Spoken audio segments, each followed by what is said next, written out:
have one of the food trailers at NZ Spirit and at Resolution, and I'm working 16 hours a day making incredible organic juices and keeping the crew and all the people at the festival hydrated. So instead, I've flown down to Christchurch to present as the Revolutionary Health Coach. And this is a part of my business that I've been developing over the last 12 years since I started Juice Revolution. And I've done sort of a whole lot of extra training. I've studied food as medicine through Monash University. I've studied Rongoa Māori medicine through Donna Kerridge. I've studied traditional herbal medicine under Dr. Malcolm Haka. And more recently, I have studied EFT, Emotional Freedom Technique. So the two things that we're going to be, the two parts of my talk today is one, I'm going to talk about physical detoxing. By physical detoxing, I mean ways in which we can help our body to work optimally. And so I'm going to lead you through a whole lot of different detox protocols. And then I'm going to go on to talk about emotional detoxing and emotional release and how both of these things are so incredibly important for optimal wellness. We can't really have one without the other. But first of all, I just want to tell you a little bit of my personal story. So if you'd have met me 12 years ago, I would be unrecognizable from what I look like today. 12 years ago, I was overweight, I was clinically depressed, I was heavily medicated for depression, I was suicidal, I was a victim of both domestic violence and narcissistic abuse. My marriage ended one particularly bad night. I won't go into the details, but I was left on my own, broke, homeless, with a 3-year-old and a 6-year-old. So I kind of hit rock bottom. And then my best friend died of cancer. So it was just like a double whammy.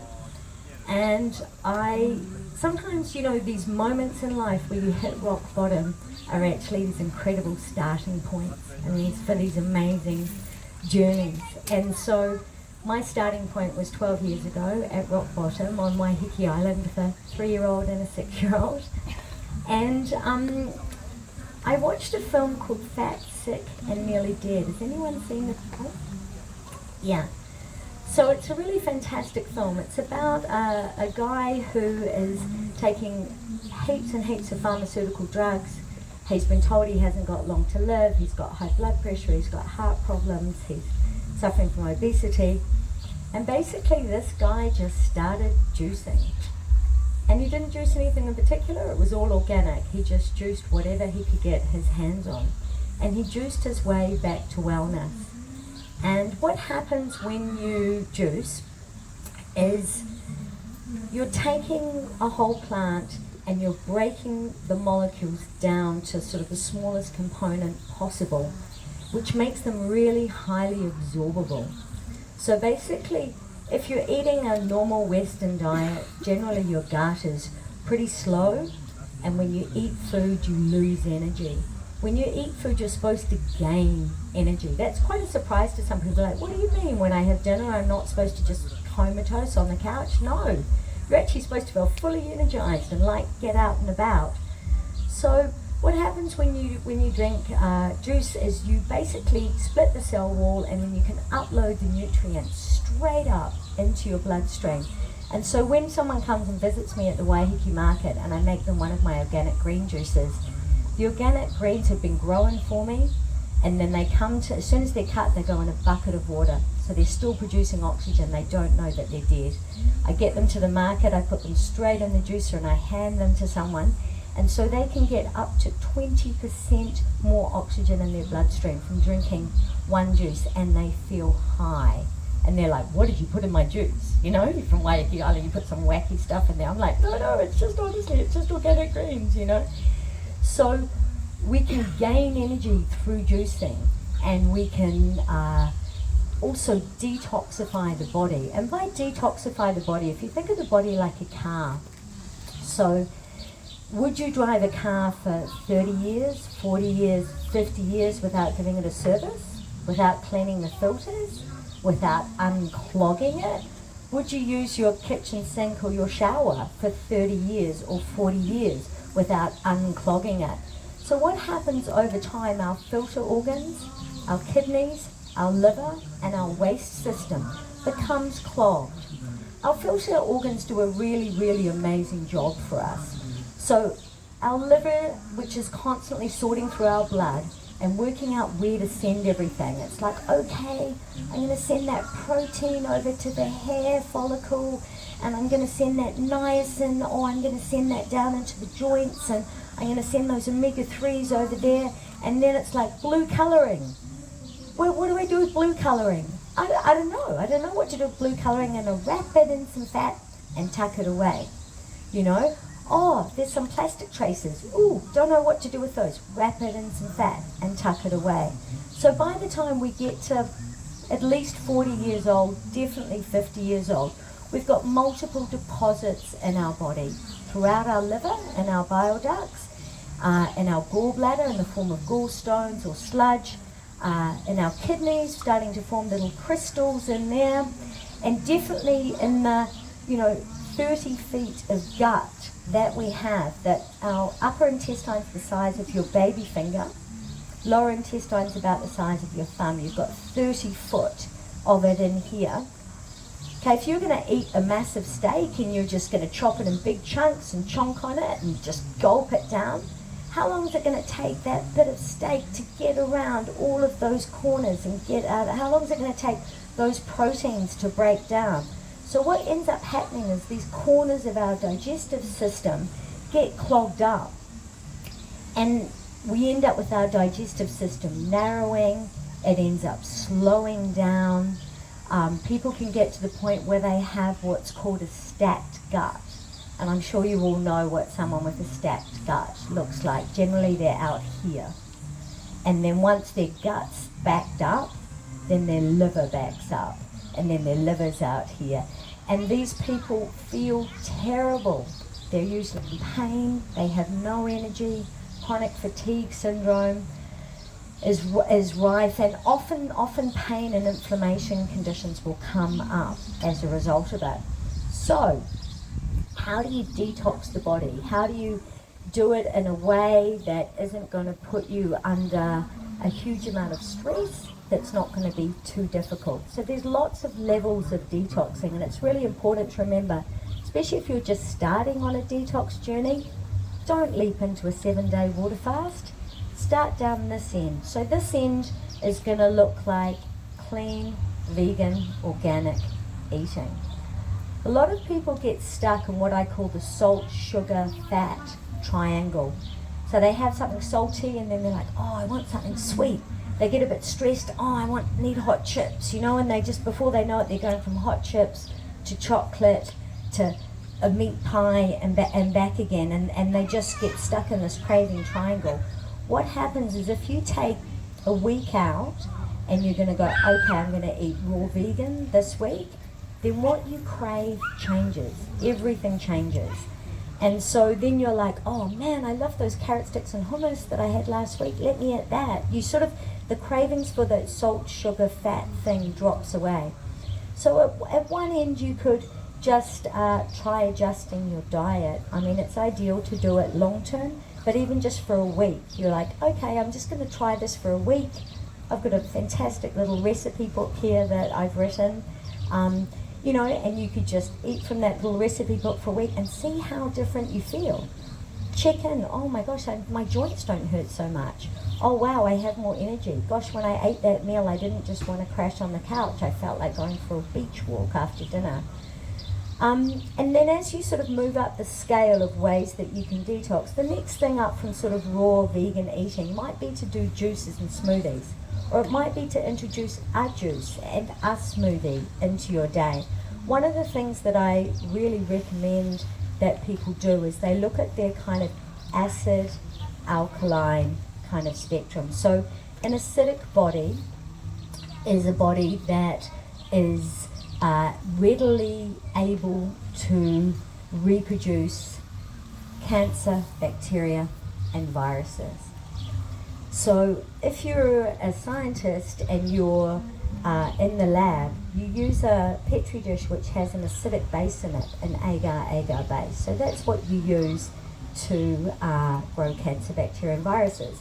So if you don't want your body to be a petri dish for those things, then you really need to alkalize the body. And so you can get an acid alkaline chart and you can eat from that alkaline end of the chart. So things like blueberries, things are really yummy things, you'll be surprised. Blueberries, organic greens, these are all alkaline. The acidic end of it, you've got milk. So milk is something that I really don't recommend, and one of the other reasons I don't recommend milk specifically, some cheeses are fermented, you know, they might slip in, but milk creates a mucosal lining in the body. You'll notice if you have a milkshake or something really milky, or kids that are given a lot of milk, they're always snotty and coughy, and it's just really creates this mucosal lining where all of those things can readily and easily grow. So the other really, really amazing way to alkalize the body is in the water that you drink. So the water is the body is 70 to 90% water, and generally water that's coming out of taps in cities is full of chemicals. If you're drinking chlorinated water on the regular, it's going to kill your gut biome. It's like just not going to work for you. And so drinking bottled water is also an issue. It can be quite expensive. I live on Waiheke Island and I drink tank water, and then it goes through a filtration system, and it then goes through a UV filter, which kills 99% of the bacteria. Now, I thought that I was winning with my beautiful Waiheke Island rainwater until I met this lovely lady over here. And she's from the Kangen water stand over on the right. And I've just recently really learned a lot about Kangen water, which is ionized water, alkalized water. It's breaking the water molecules down to the perfect size to get into your cells. While I'm talking, what I'm going to do is I'm going to ask this lovely lady to bring you all some Kangen water, and so you can have a little refresh and a little hydrate. So doing something as simple as changing the water that you drink can change everything overnight. But if we put into our lives some of these detox protocols, then what we're going to do is we're going to end up running this vessel optimally. We're going to end up living longer, we're going to have more energy, and everything's going to work a little bit better. So I'm going to talk you through some suggestions. So we've talked about raw vegan eating, we've talked about juices and smoothies. I want to just specifically talk for a little minute about green juices and why they're so amazing. Chlorophyll is the most amazing molecule in the world. It's literally the sun's energy in a food particle. You know, we're so lucky that we have this amazing particle called chlorophyll. Chlorophyll is a building block for serotonin. So when we consume a green juice, it's building serotonin. 90% of our serotonin is built in our gut. So I actually managed to wean myself off high-dose antidepressants with green juicing. And I didn't do it overnight. It took about a year. Antidepressants, if any of you have ever done them, they're really quite difficult to get off. But what happens now is if I wake up in the morning and I'm feeling a little bit low, often it's weather related. I've noticed as I've got older, and it's been raining a lot, like last year, right? Oh God, it's raining again. What am I going to do? And then I'll be like, right, I'm going to start with the green juice, and then I'm going to the forest or the beach. And usually by the time I've had my green juice, I've gone to the forest, I've gone to the beach, I'm like, oh, what was I depressed about? Life's good. I live in a beautiful place, you know? So I highly recommend getting organic greens into you. You guys might have heard about the Dirty Dozen. So unfortunately, spinach and celery, a lot of people going on about celery juice lately, which is great because it does a little liver flush, but only if it's organic. Otherwise, you're just filling your body out with pesticides again. You can also wash your vegetables in Kangen water. That was something that I was reading as well, which will help remove pesticides. So you do need to think a little bit about the quality of what you're putting into your body. I understand that organic fruit and veg is quite expensive, but also I can put a seedling into my garden and water it, and within 6 weeks just have bushy greens everywhere. So yeah, I really recommend. And even if you live in an apartment, you can actually grow things in a pot. Okay, so talking still on this detox front, so we can do smoothies, we can do juices. And what I often recommend is that if someone's going in and out of a fast, that this is the way to do it. You do it slowly. You don't have a roast dinner one night and go into a water fast. What you do is you start going raw, green, vegan, you do some juices and smoothies, then you go to juices, and then you might start doing juices and herb teas. And why herb teas are so amazing is that they're literally herbal medicine that we can have running through our bodies. And so often I recommend that people use a detox tea, and one of the best detox teas, you actually can buy it from Countdown. It's called Detox, it's organic, and it has burdock, milk thistle, dandelion and nettle. So they're your liver cleansing herbs and also remineralizing herbs. Nettle will remineralize your body, so will candle water. So the reason that you might go into a water fast, or I'm sorry, into a juice fast, is because you want to change what you're craving. You want to give your body a little bit of shift. You want to gain a bit more energy. You might want to give your gut a little bit of a clear out, that some of those pathways that might be a bit clogged up. You can add some stuff to your smoothies that help with that. One thing that I'm a huge fan of is slippery elm. Has anyone ever used slippery elm? Yeah. Yeah. So slippery elm will basically reline your gut with this beautiful, smooth mucosal lining, and it will get your number twos going nice and smoothly. And it's a really good little clean out and you can just have half a teaspoon of it in water in the morning a couple of times a week. It's a really good little clean out without going and having a colonic or doing enemas, which, for some people that's a bit much to get to that level. And also psyllium husk, that's sort of a cheaper version, and that is something that you can add to your smoothie, and again, it's got a kind of mucosal aspect to it. So you can do detoxing for maintenance, and I really recommend that people do probably every 6 months, do a little detox, whether it's a juice fast, whether they've moved up and they're doing water fasting, or whether perhaps you are wanting to detox for a purpose. So a couple of the purposes that you might want to detox is, for example, I was experiencing a lot of migraines, and they put me in bed for 2, 3, 4, sometimes 5 days. I couldn't even have any bright light near me. I was speaking to some people earlier today who were having 15-day migraines, and I was like, I'm absolutely fed up with this. I'm going to try this chemical and heavy metal detox. So the one that I did is called the Master Fast. And what you do in the Master Fast is you have psyllium husk, bentonite clay, chlorella, charcoal, and dark grape juice. And you mix it all together. It's called black pudding. And so you're kind of eating this, bentonite or zeolite clay. So you kind of eating this, it kind of tastes okay, and you eat this and it goes through your body. And how it pulls the chemicals and heavy metals out of your body is the bentonite clay or the zeolite clay, which is a slightly higher level one, has a magnetic pull to it. So I was getting these 6-day migraines. I decided I was going to try this Master Fast, so I'm eating this weird stuff. I'm doing a daily enema to pull it out, and all of a sudden my mouth was full of this chemical taste that I recognized. And what the taste was is it was darkroom chemicals. And when I was a teenager, I loved hand processing black and white photographs. Then I went to art school and I started hand processing huge photographs. I have vivid memories of chemicals running up my arms, of liking the smell of the darkroom. And here was me 25 years later pulling these chemicals out of my body and tasting these chemicals. Because your body doesn't know what to do with chemicals. It's just going to stash them over there, like if it was useful to build toenails with, it would have sent you to your toenails, but it's just going to stash them. So as I did this cleanse, and I had this really strong taste of these photography chemicals, it went on for 3, 4, 5 days. And then I started tasting have you ever had metal fillings and you bite on tin foil?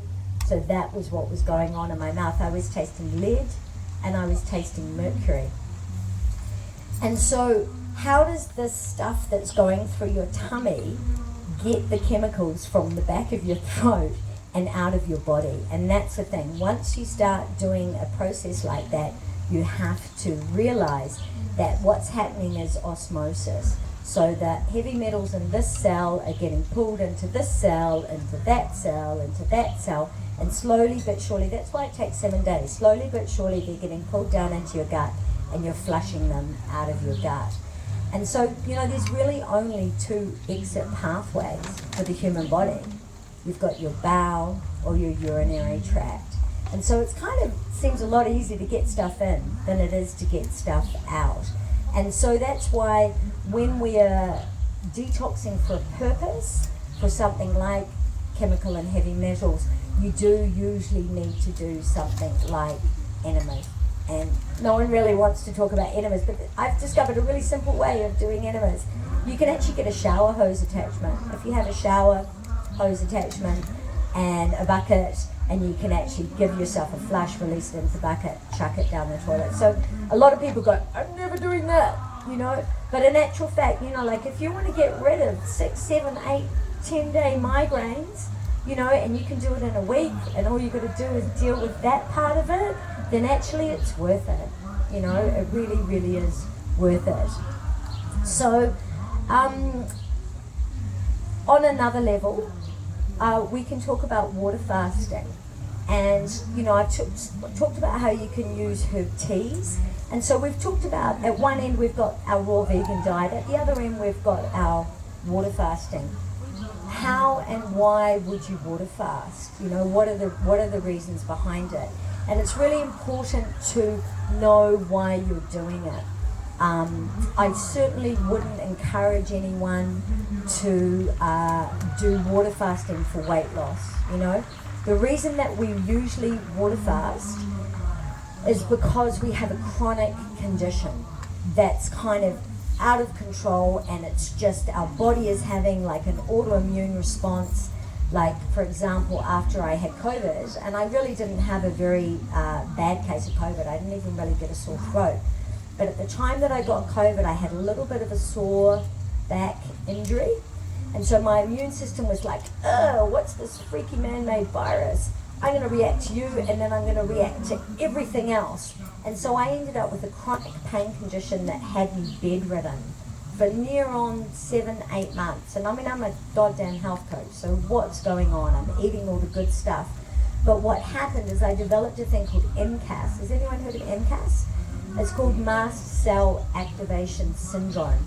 And what our mast cells do is they react to an allergen. Like, for example, if you've got a bee sting, your mast cells are what make you swell up. So basically, my mast cells became overactivated, and they decided to swell everything up. And I ended up in so much pain, I had to work in a back brace. I went online, I discovered that a lot of women between the age of 30 and 50 develop MCAS post-COVID. There's a low histamine diet. There is a bunch of supplements that you can take.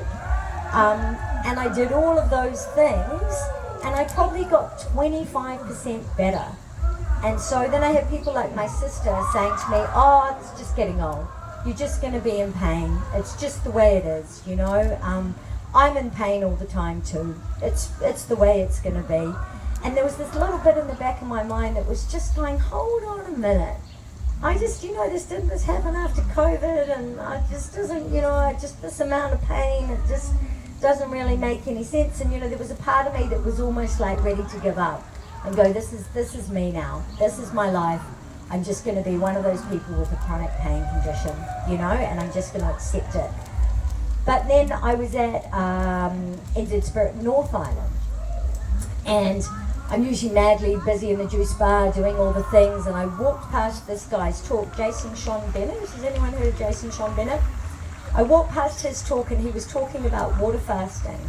And he said if your body has gone into reaction, if it's decided, that I'm going to have this autoimmune response and I'm going to respond to everything. It doesn't matter if you put good food or this food or that, whatever, I'm just going to have this response.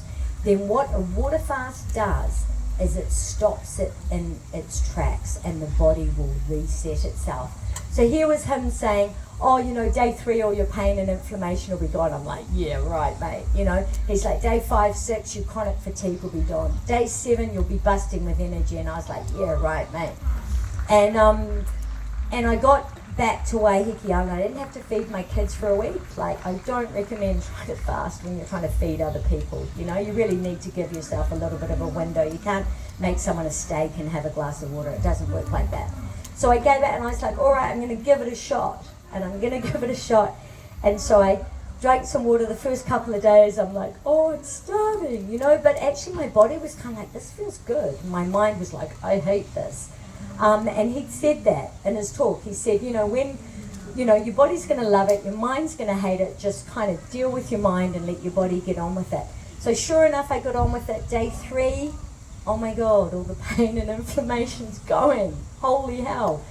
Day 5, I don't feel exhausted all the time anymore. Day 6, shit, I don't think I have chronic fatigue syndrome anymore. Day 7, I feel high and I feel energized and I feel amazing. And I cured long COVID just by drinking water for 7 days. And since then, I've gone on in my health coaching to help other people with chronic pain conditions. So I recommend water fasting for chronic conditions only. I recommend that you do it under, like Jason oversaw what I was doing. I recommend that you do it when you're in a low stress situation, when you've got someone who can kind of keep an eye on you. And yeah, so that's the kind of scope of detoxing. And you can sort of work from one end to the other. On my website, juicerevolution.nz, there's a blog called All About Detoxing, and it talks you through all of those things. So if you've never tried detoxing before, then please just start out gently, and see whether you can just work your way up through the protocols. So another detox protocol that I want to talk about that is slightly controversial is liver flushing. Has anyone ever heard of liver flushing? Okay, so liver flushing is when I talk to you about all those deposits that build up in your liver and they build up in your gallbladder. Oh, I just lost you. Hello? Okay, I'm going to talk really loud. Can you guys hear me? Yeah. Okay, all right, awesome. So I think we just lost battery, but it doesn't matter. So we're talking about liver flushing. And the reason that we're that we liver flush is because we have all these deposits that build up in our liver and they build up in our gallbladder.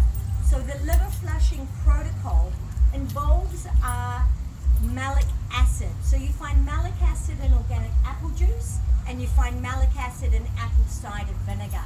So the prep week for a liver flush is having no fat in your diet. So you can eat no fat because what you're trying to do is build up the bile. Every time you eat fat, bile's like dishwashing liquid. When you're trying to wash a plate and it's got some fat on it, you've got to give it a good squidge of dishwashing liquid to break those fats down. So over time, if your liver becomes congested, your gallbladder becomes congested, it becomes harder and harder for you to digest your food. It slows down your digestion system. So what you do is you eat no fat for a week. I usually juice fast for the last couple of days. You either have 1 litre of organic apple juice a day, which is going to have a lot of malic acid in it. Some of you will be going, sheesh, that sounds like a lot of fruit sugar. So the other option is a tablespoon of apple cider vinegar. So you can have that every morning in your prep leading up to your liver flush. When you get to day 6 of your liver flush, you're going to stop eating at 2 o'clock. And you're going to do I really recommend a colonic. It's a great time to book yourself in for a colonic. Or you can also do a water enema or multiple water enemas. What you've got to keep in mind is you're flushing these toxins out of your liver and they've got to get down the small intestine that's about that big. And some of the stones are going to be about that big. So all of this needs to be really nice and clear. And so once you've gone and had your colonic and you've done your enema, once you've got your system clear, then what you do is you make up a mix of Epsom salts and water, and there is a very precise amount, and it's also cool, beautiful. Okay, I'm back. So you make up this mix of Epsom salts and water, and you drink a glass at 6 o'clock at night. You drink another glass at 8 o'clock at night. And then at 10 o'clock at night, you get a jar and you half fill it with organic olive oil and organic grapefruit juice, and you shake it together, a bit like mayonnaise. So what the Epsom salts has done is it's dilating all your bile ducts. So, you know, if any of you know what a gallbladder looks like, it looks like a little pear and it's got a little stalk on top. So if you want to get those gallstones out of there, you've got to get that stalk. Okay, so gallbladder, stalk. Okay, once you've had the Epsom salts, it's opening up those bile ducts, and it's opening them up in your liver. So you drink your 2 glasses of Epsom salts, then you shake up your olive oil and your grapefruit juice, and you drink it down. You lie on your right side, and it feels like a little pitter-patter. Doesn't hurt, there's no pain. It's a little pitter-patter. And what that is it's all those stones running down those bile ducts, and then they're coming out through your number 2s. So you're going to end up running to the toilet a wee bit. You're going to start to see little things floating on the surface of the toilet. You might see cholesterol crystals as well. So you get a build-up of cholesterol crystals. Cholesterol is produced in the liver. And you see these in the toilet, and then usually in the morning I do a water enema, release it into a sieve. The first time that I did it, I had 300 stones that came out, and they were all the colours of the rainbow. They were dark red, they were bright blue, they were yellow, they were black, and my eyes changed colour overnight. So I went from having kind of dirty brown eyes to actually having quite clear green, hazily eyes. My body shape changed. I used to have a sort of spare tyre around here, and I mean, I've had 2 babies, I'm 5'2", you know, so I don't have a perfect body, but I just stopped carrying around this kind of heavy weight. I stopped feeling so heavy. My skin colour changed. I used to have a bit of a kind of a grey pallor to me, and my energy levels really, really lifted. So the liver flushing expert is Dr. Andreas Moritz. He has a book called The Miracle Gallbladder and Liver Cleanse. He goes in his book into huge detail about the why, the where, the how, and all of the benefits. So anyone who's interested in liver flushing, I also have a blog on my website called Have You Heard About Liver Flushing? But I actually recommend that you read Dr. Moritz's book, because one thing that happens with liver flushing, you get an amazing result like that, you get 300 coming out, but then all the other ones up the back of your liver slowly move down.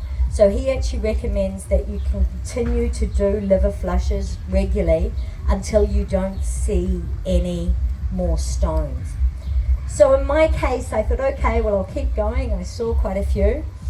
And so I was doing them sort of on about a 3-monthly basis. You can do them up to 3 weeks, but I felt like, let's be honest, the Epsom salts taste horrible. And, I could only sort of face it every 3 months. And then as I got on to, I would always see something, sludge, stones, and then I got to 5, 6, 7, 8, and I saw liver flukes. Has anyone heard of liver flukes? They're like little slugs, and they live in your liver, and they suck all your energy.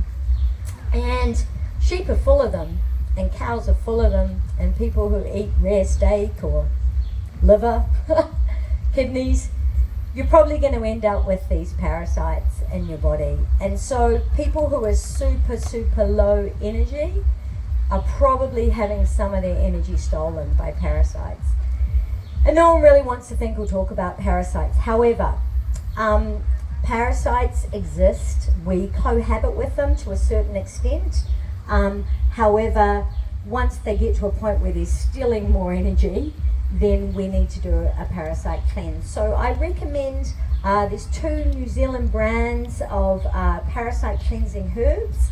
So there's Dr. Malcolm Harker's Intestinal Cleanse. You can buy it in a 500ml bottle. And then there's NZ Herbal's Para, which also comes in a 500ml bottle. So your parasite cleansing herbs are black clove, walnut, wormwood, peppermint, pine oil. They use sometimes gum turpentine. You might have heard of the Dr. Jennifer Daniels. She talks about the gum turpentine parasite cleansing protocol, which used to be used in slave trade times. And they pour gum turpentine onto a sugar cube. They give the sugar cube to the kids. All the parasites run out to feed on the sugar and then get killed off by the gum turpentine. So the thing about parasites is, unfortunately, they have really long life cycles. And so really you need to do 60 days or even 90 days to really nail them. And another way that we can do a liver flush that's not quite as full on as the Dr. Andreas Moritz version is doing coffee enemas. So coffee enemas will also dilate your bile ducts, and I've seen both liver stones and liver flukes from doing coffee enemas. So coffee enemas, you have an enema bag of coffee and it goes in, you hold it for 15 minutes, and then you release it after 15 minutes. If you're very susceptible to caffeine, like I am, I don't drink coffee, you can get a bit wired from it, in all honesty, but I think the benefits of it kind of outweigh. Sometimes with these things, you've got to look at the benefit, the pain versus the gain. So that's all the kinds of detoxing. I'm just going to double check on my list. There's a lot. Yeah, okay, so I've pretty much covered all of those things. So if you're going to do all this detoxing and you're pulling all this stuff out, then you're also going to need to do a bit of a rebuild at the other end of it. So one of the first things that you want to focus on, especially if you've done a big pull out of your gut and you've been doing enemas and colonics like that, is rebuilding your gut biome. Because we all need a really, really healthy gut biome in order to be able to function. One of my favorite hacks is how to rebuild your gut biome kind of in a week. So what you do is you go to the chemist and you buy out of the fridge the best probiotic capsules that exist, and then you get a tight lidded bottle and you fill it with coconut water and you crack your capsule into the coconut water. What those little kind of in stasis probiotics do is they come alive, the coconut water becomes fizzy, and then what you're doing is you're drinking live probiotics, and it's just you from one capsule, one bottle of coconut water, that's enough for a week.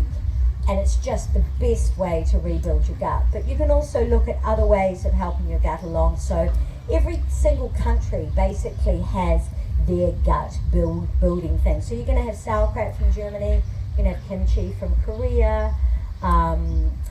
What's another one? They've slipped out of my mind. But pretty much, honeymead used to be our probiotic that Westerners had in culture. So you want to look at what you can do every day that's going to just help your gut biome build up and get it nice and strong. The other thing is, I'm telling you all these things that you can't eat that might clog up your gut, but what you've got to do is think about what you can eat. And what you can eat is anything that's live. I'm talking plant-based. So sprouts, anything that's sprouted has a life force in it. If you want to gain energy, then eat something that's living and alive. I was talking to you before about the organic greens that I keep alive. So microgreens are really amazing. And sprouting things like organic lentils or organic chickpeas, you just give them a little bit of a sprout. If you go and cook chickpeas, you're turning them into carbohydrates. They've got no life force left in them. But if you sprout them, then you've got all that energy of an entire plant there. So I usually tell people to go looking for live greens, sprouts, then you go looking for healthy fats, avocado, coconut oil, nuts and seeds. I'm a big fan of sprouted bread at the moment. Has anyone had sprouted bread? It's like just the most amazing bread in the world. I don't recommend that people eat starches. So you've got to think about the internal gut environment. And what we have inside our gut is we have things called villi, and they look like little sea anemones and they move up and down. and they move our food through them, and then we absorb our food into the gut wall between the villi. So what happens if you eat anything that has gluten in it? You're clogging these guys up. They're not able to move. So we're talking wheat, not a fan of white rice, any high starchy foods that are gonna, and you know what those foods are. I mean, people are a big fan of rice crackers, but they just turn to glue in your mouth, and then you're sending that glue through. And what happens is these guys stop moving. They stop going up and down, they get stuck. And then you get that situation that I talked about before of having a stuck gut or a stacked gut that's going out like this and nothing's moving. And what happens when things stop moving is these guys actually start to break down and they become like little kind of stumpy things. And then what you've got is you've got rotten, undigested food that's stuck between your villi, and it starts to break down your gut wall. And you guys have probably heard of people having leaky gut. So that's what leaky gut is. It's when you've got unprocessed food molecules ending up in your bloodstream, and then you're going to start developing food allergies. So, some people are like, oh, I've got a million food allergies. I'm allergic to tomatoes, and I'm allergic to this, and I'm allergic to this, and I'm allergic to that. And all they really need to do is get their gut lining really good with your slippery elm, with your probiotics. Most people, when they rebuild their gut, a lot of their allergies get up and disappear. Because if you've got a unprocessed tomato molecule ending up in your bloodstream, then you're going to break out in a rash every time you have tomatoes.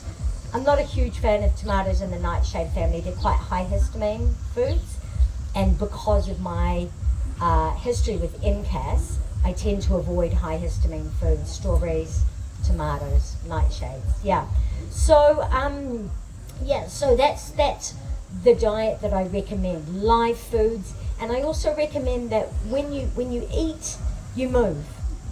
Don't have a giant meal and just sit down and think that it's going to digest. Have a meal and go for a walk after dinner. Just light until 10 o'clock at night, Get out and use that food. Don't have your biggest meal late at night, Have your biggest meal in the middle of the day, Usually I will just have a juice in the morning. Sometimes I might make myself some kind of smoothie, and then I might have a salad for lunch, and things like falafels and things that are made with like sprouted chickpeas are just like the best. And I love things like, I love hummus and things like that, pesto made from the garden. You can use wild foraged herbs to make pestos.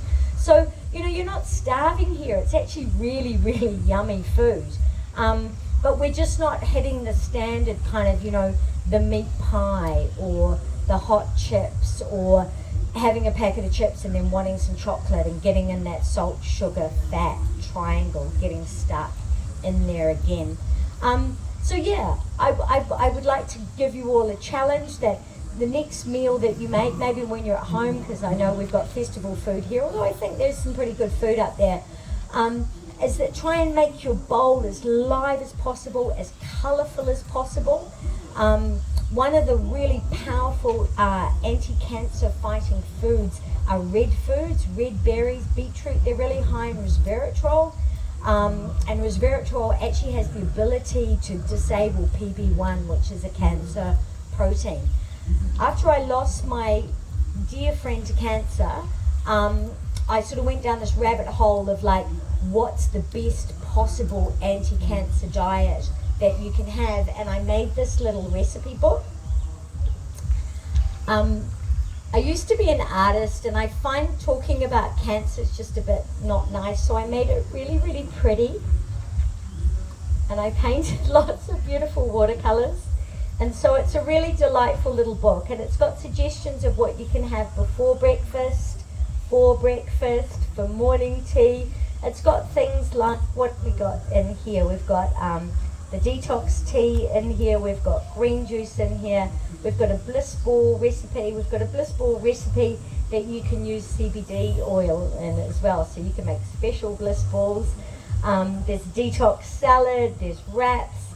There's juice recipes, dessert recipes. And so, if you were going to start with, a 1 week kind of detox to give it a go and see how you feel, then everything is in here that you need. So you can get this physical vessel running optimally through regular detoxing, diet, helping your gut biome. But none of that is going to help if you've got stuck emotion in the body. You know, like, you could be the best detox person in the world, but you could actually just be really angry. You know, and it's like, I'm doing all the detox things, and everyone's like, whoa, that person's energy, like, get them away from me. That's not me feedbacking, is it? No.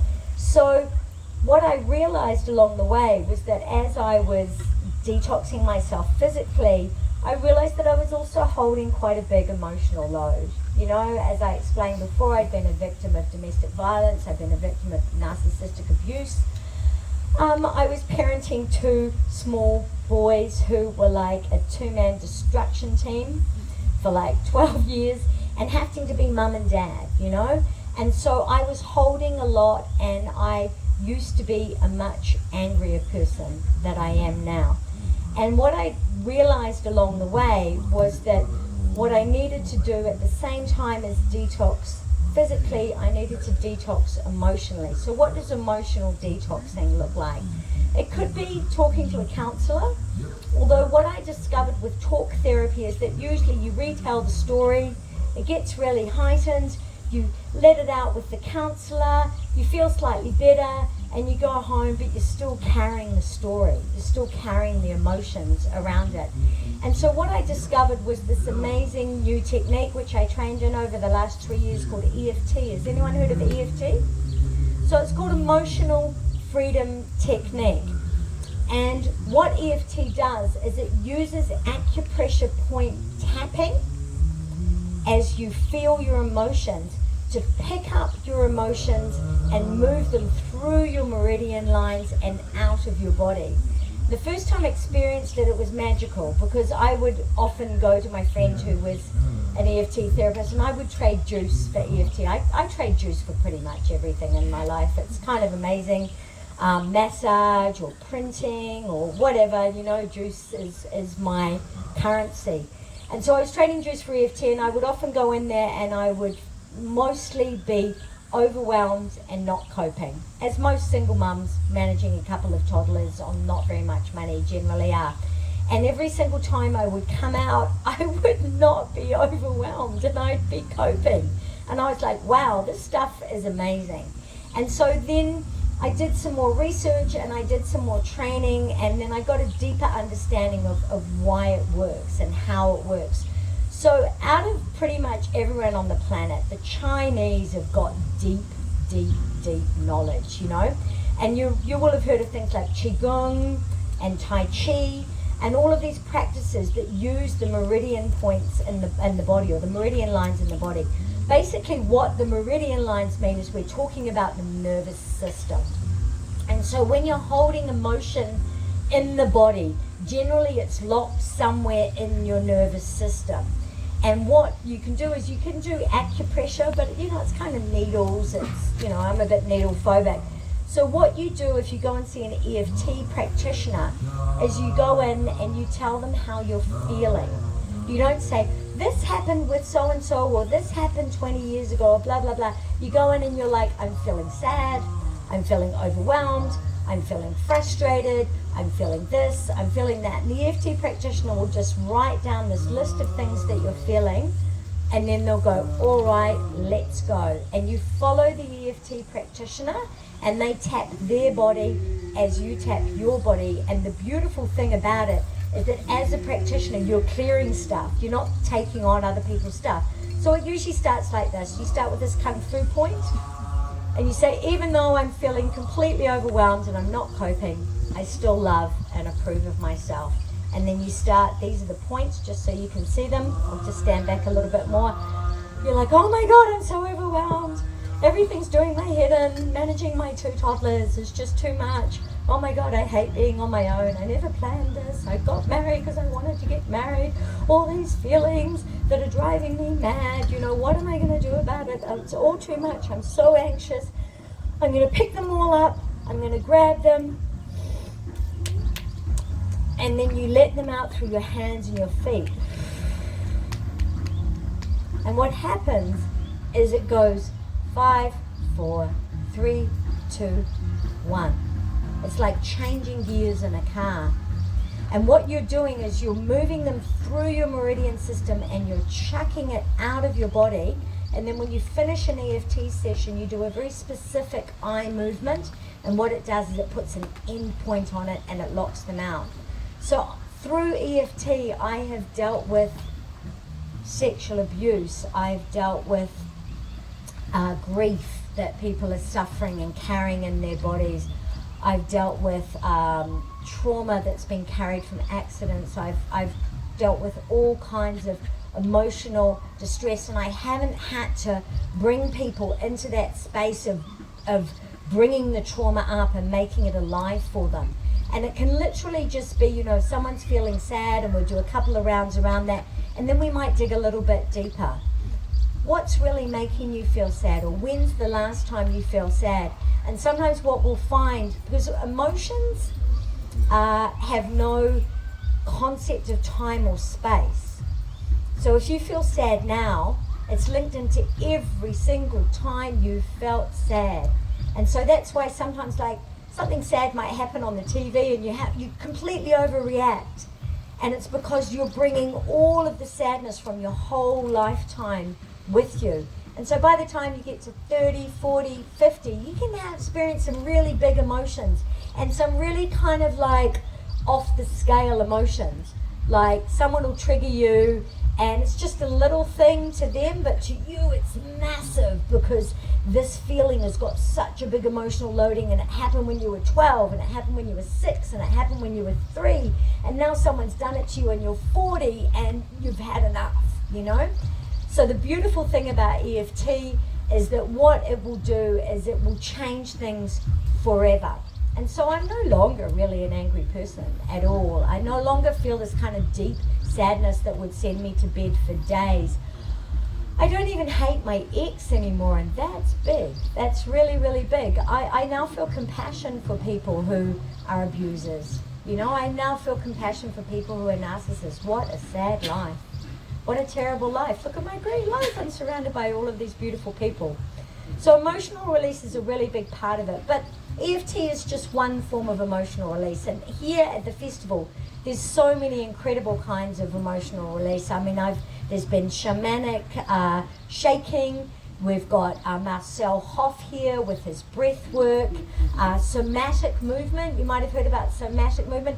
Emotion can get trapped in the body and moving deep lunges, especially in the hips. Women hold a lot of emotion in their hips. So there's all these different practices that you can use for emotional release. And so my guide to ultimate wellness is through these two pathways: physical detoxing and emotional detoxing. So yeah, that's me. I would love to take some questions from the floor. If there's something that you're interested in me going into a little bit more, if there's something specific that you're dealing with. Is the Kangen water still going around? Have we all had a bit of a drink? So yeah, get into the Kangen water. This beautiful lady here has got the Kangen water stall down here on the right hand side. Kangen water, unlike any other water, has the ability to, it's antioxidant. So oxidization in the body is pretty much the number one thing that causes cancer and aging and all of these things. So so I think Kangen water is probably one of the key things. It's the top kind of water that I know of. So yeah, highly recommend that. I've got my little recipe books here. Be nice to get some koha for them. I do online consultations. If people want to try something like liver flushing for the first time, I usually recommend that you do it with a coach, because there's lots of questions that come up, you know. So I'm happy to coach someone through the process. You can't come to my house and do enemas there, but I can coach you through the process. If you're in the North Island, I can recommend where you can get colonics and stuff like that. Yeah. So does anyone have any questions? Yes. You mentioned at the very beginning about like juicing celery and greens and stuff that have been organic. Yes. It's really hard to find organic celery. Yes. Is it possible to roast the non-organic stuff? Yeah, so possibly you can remove pesticides by soaking it. Yeah.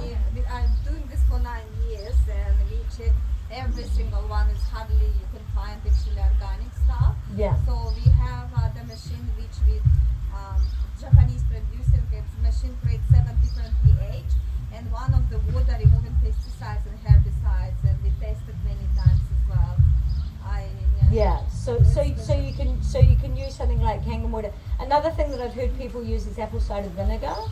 And one thing that I didn't really mention as well is the use of baking soda. So baking sodas are quite alkalining, and you can add that to your water. But it's not really recommended. Because if it's water from a tap full of chlorine, it's actually absorbed the chlorine. So we do this fruit tasting and bring you on walnuts, nuts, or fruit and vegetables. We can do tasting on the front of your eyes. So you can test them. You can remove, awesome. especially nuts. Yeah. The other thing is that I've got a little wet corner of my garden, and I threw some celery in there, and boom, I've got organic celery. You know, so where possible, you want to be looking to grow your greens. Yeah, and it is tricky. I do understand it's tricky with juicing. I'm not sure what there's here in the South Island, but in the North Island, we do have organic fruit and veggie wholesalers. So if you are going to do a fast, you can buy a 20 kg bag of carrots, you can buy a box of apples, you can buy a box of beetroots. Yeah.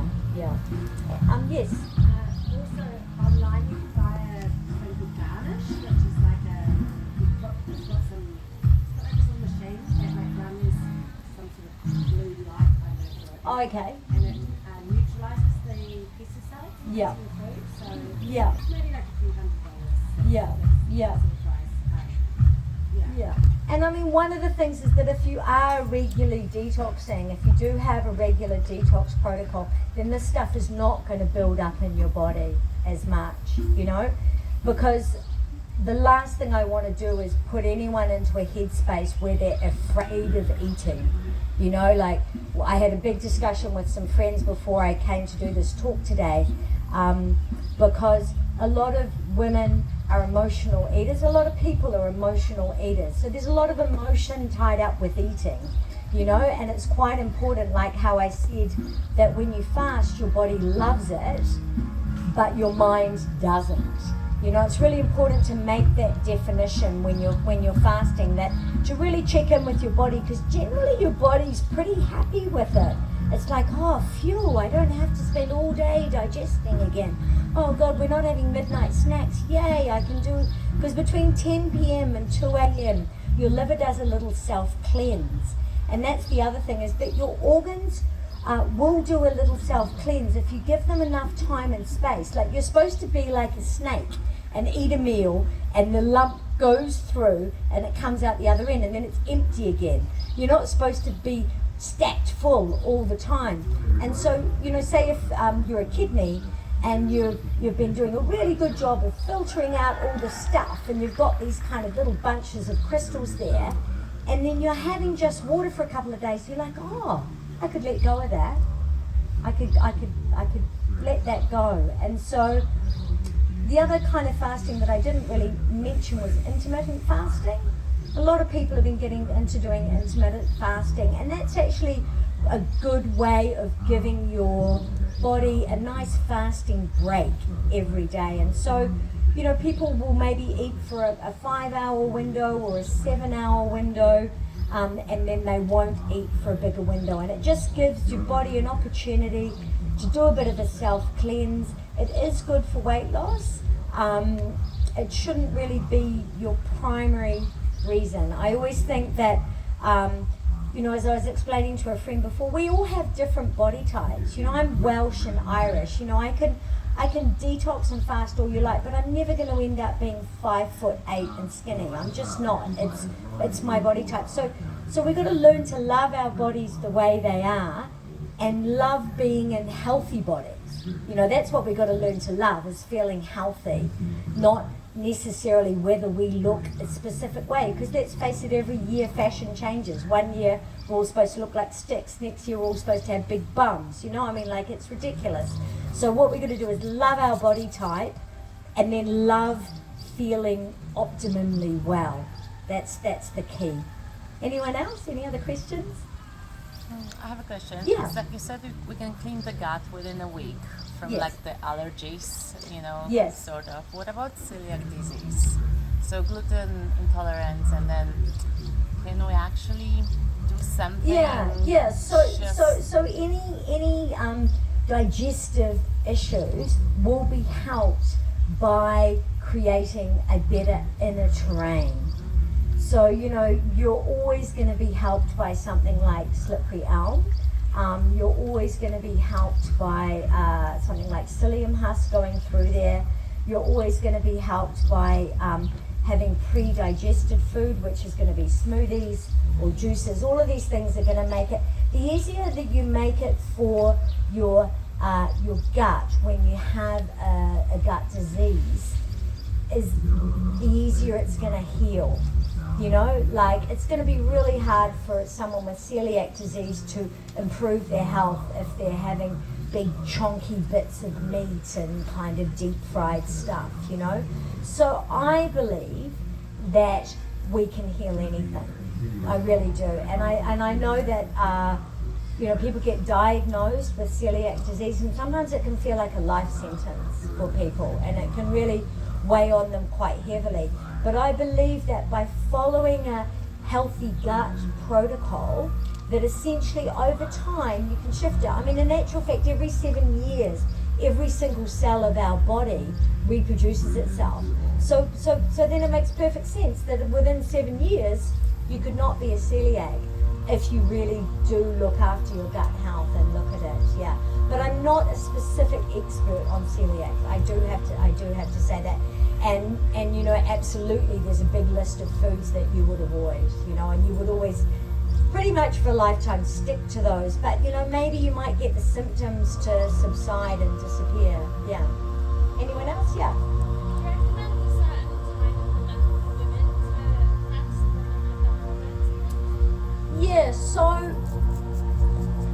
I certainly recommend a specific time of the month to parasite cleanse, because parasites reproduce around the full moon.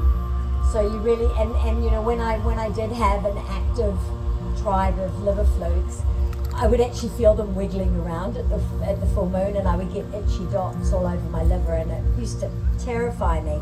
But so if you're going to do a parasite cleanse, yes, absolutely around the full moon.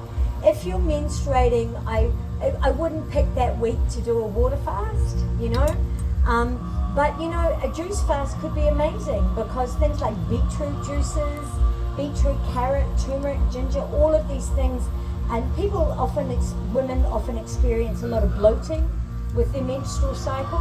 So actually just juicing on juices that replenish your blood supply, like beetroot juices or green juices over that period, can actually really help. Yeah. But I wouldn't recommend water fasting, because, it depends. I mean, all women are so different. Some women experience a lot of blood loss, and if you are one of those people, then you do need to take care during that period. Anyone else? Okay, well, I'll say thank you so much. If you come to Waiheke Island, you will find Juice Revolution at the Waiheke Market every weekend, the Austin Market. If you come to NZ Spirit Festival, you'll find me there making juices.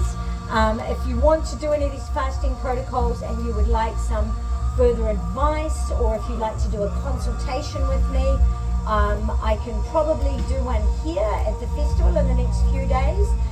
You can find me through the info centre, or you can grab a card here. And I hope that that's been useful. I hope that I changed someone's life. That's why I do that. Thank you so much.